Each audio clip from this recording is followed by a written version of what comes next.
इस वीडियो की शुरुआत में ये बालकनी शो कर रही है हमारे माइंड की उलझनों को।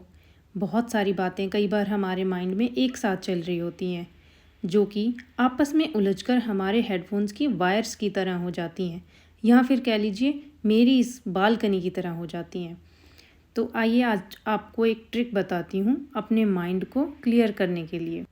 तो करना ये है कि अपने घर का कोई भी एक कोना पकड़ लीजिए। अगर पूरा घर ऑलरेडी साफ़ है तो अपनी अलमारी को ही खोल लीजिए, वहाँ तो कुछ ना कुछ ऑर्गेनाइज़ करने को मिल ही जाएगा। तो आगे जो स्टेप्स फॉलो करने हैं वो बताती हूँ। सबसे पहले जो कुछ भी काम का नहीं है उसको बाहर फेंक दें, उसके साथ साथ अपने माइंड से इन फालतू थॉट्स को भी। जैसे कि मैंने इस बालकनी में फालतू का कचरा उठा के बाहर फेंक दिया है, वैसे ही आपको अपने माइंड से नेगेटिविटी और कोई भी बेफालतू के जो थॉट्स हैं उनको निकाल के बाहर फेंक देना है। स्टेप 2 में थोड़ी सी कटाई छटाई कर दीजिए, मतलब कि चीज़ों को ध्यान से देखें। जो आपके लिए इम्पोर्टेंट हैं उनको रख लें, जो इम्पोर्टेंट नहीं हैं उनको बाहर फेंक दें।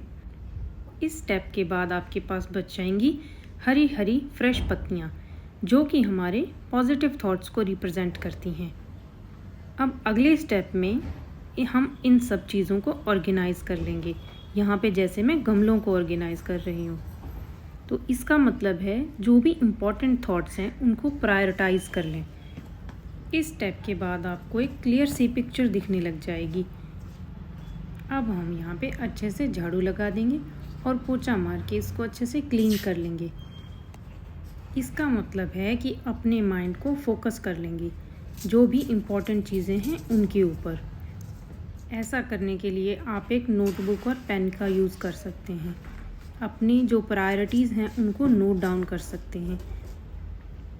अब आपके सामने है एक क्लियर पिक्चर, आपके थॉट्स और प्रायोरिटीज़ की भी और मेरी बालकनी की भी। मेरी इस ट्रिक को यूज़ करने के 2 फ़ायदे हैं। एक तो आपका माइंड क्लियर हो जाएगा और दूसरा आपका घर भी साफ़ हो जाएगा और आपकी बॉडी की मूवमेंट होगी वो